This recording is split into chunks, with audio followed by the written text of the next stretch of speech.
एक बार गौतम बुद्ध एक वन से गुजर रहे होते हैं। बुद्ध देखते हैं कि 3 व्यक्ति बुद्ध की ओर दौड़े हुए चले आ रहे हैं।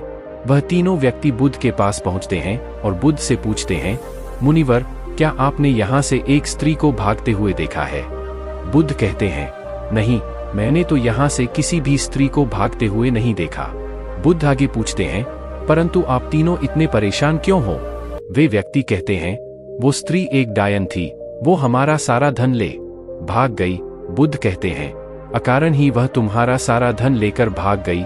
वे तीनों व्यक्ति कहते हैं, अकारण तो नहीं, हम तीनों उस स्त्री को आमोद प्रमोद के लिए लाए थे, परंतु उसने हम तीनों को ही मंदिरा पिलाकर बेहोश कर दिया और फिर हमारा सारा धन लेकर वहां से भाग गई।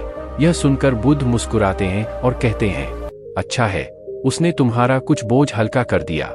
यह सुनकर उन तीनों में से एक व्यक्ति को क्रोध आ जाता है और वह गुस्से में चिल्लाकर बुद्ध से कहता है, अरे तुम हमारा उपहास उड़ा रहे हो, तुम्हें पता भी है वह धन कितना था?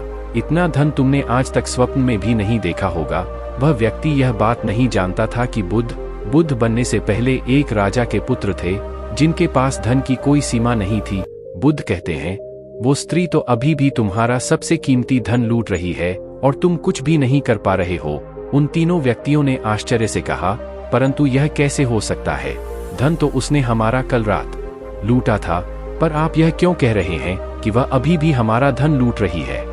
बुद्ध कहते हैं, धन उसने भूतकाल में लूटा था, लेकिन तुम उसके बारे में सोचकर अपना वर्तमान गंवा रहे हो। वह तुम्हारा वर्तमान भी चुरा रही है। ऐसा हो सकता है कि तुम उसे भविष्य में पकड़ लो और दंड दो, परंतु उस भविष्य और इस भूत के चक्कर में तुम्हारा वर्तमान तो खराब हो ही रहा है, और यही सबसे बड़ी समस्या है। तुम भूतकाल का बोझ उठाए उस भविष्य को बदलने का प्रयास कर रहे हो जो और खो रहे हो अपने वर्तमान को।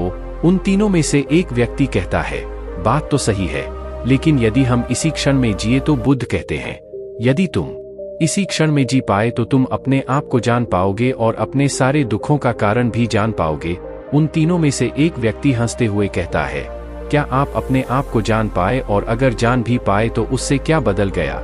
उन तीनों व्यक्तियों में से एक के पास बांसुरी होती है। बुद्ध कहते हैं, मित्र, तनिक मुझे अपनी बांसुरी दो।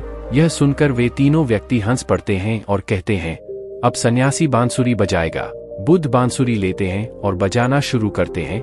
जैसे ही बुद्ध बांसुरी बजाना आरंभ करते हैं, आसपास के पेड़ पौधों में बैठे पक्षी बुद्ध के आसपास मंडराने लगते हैं और वह तीनों व्यक्ति भी बुद्ध की बांसुरी के धुन में पूरी तरीके से खो जाते हैं।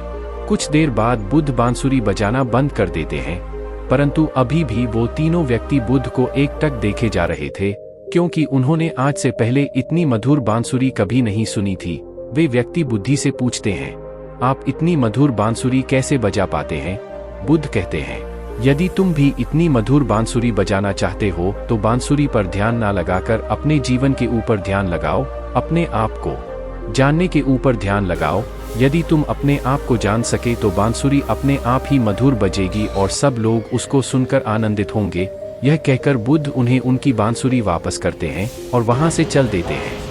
उनमें से एक व्यक्ति दौड़कर बुद्ध के पैर पकड़ लेता है और कहता है, मुनिवर, क्या आप मुझे बांसुरी बजाना सिखाएंगे? बुद्ध मुस्कुराते हैं और कहते हैं, अवश्य, परंतु मैं तुमसे तुम्हारा सारा अहंकार छीन लूंगा। मंजूर है। और वह व्यक्ति बुद्ध का शिष्य बन जाता है। दोस्तों, उम्मीद करता हूँ आपको इस कहानी से बहुत कुछ सीखने को मिला होगा। अगर आपको इस कहानी से कुछ सीखने को मिला है तो हमारे इस चैनल को सब्सक्राइब कर दीजिए। मिलते हैं नेक्स्ट स्टोरीज में, तब तक के लिए राम राम।